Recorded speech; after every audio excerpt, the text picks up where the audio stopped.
महापालिका निवडणुकीची रणधुमाळी सुरू आहे आणि राजकीय वातावरण चांगलंच तापले।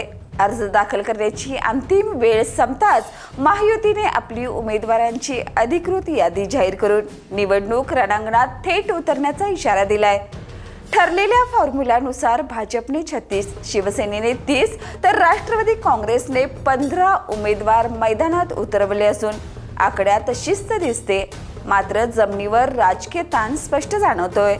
प्रभाग क्रमांक 4 मध्ये राष्ट्रवादी आणि शिवसेना या दोन्ही पक्षांचे उमेदवार AB फॉर्मसह रिंगणात असल्याने येथे थेट संघर्ष नाही तर सत्तेतीलच मैत्रीपूर्ण लढतीचे संकेत मिळत आहेत।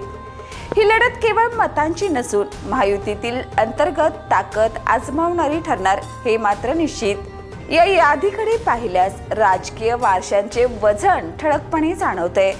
माजी महापौर, माजी महापौरांचा मुलगा, आमदारांचे पुत्र, माजी आमदारांचे वारसदार, माजी महापौरांचे पती तसेच माजी स्थायी समिती सभापती आणि माजी नगरसेवक अशा ताकदवान नावांची यादी भरलेली आहे।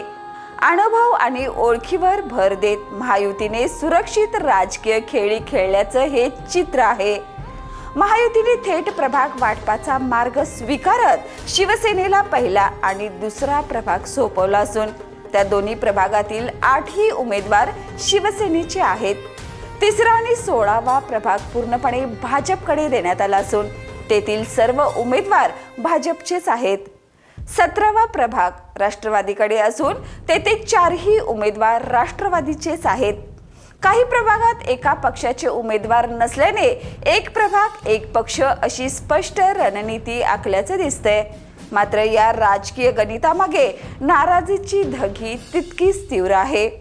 अनेक माजी नगरसेवकांना डावलण्यात आल्याने त्यांच्या असंतोषाची चर्चा आता उघडपणे सुरू झाली आहे। ही नाराजी मतदानाच्या दिवशी कितपत परिणाम घडवते याकडे सर्वांचंच लक्ष लागलंय।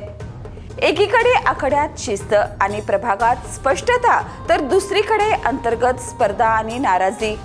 महायुतीचा हा डाव विजयाची खात्री देतो की नव्या अडचणी निर्माण करतो हे मतदार ठरवणार आहेत। राजकीय रणधुमाळीला आता खऱ्या अर्थाने सुरुवात झाली आहे। या आणि अशाच ताज्या अपडेटसाठी पाहत रहा तारा न्यूज।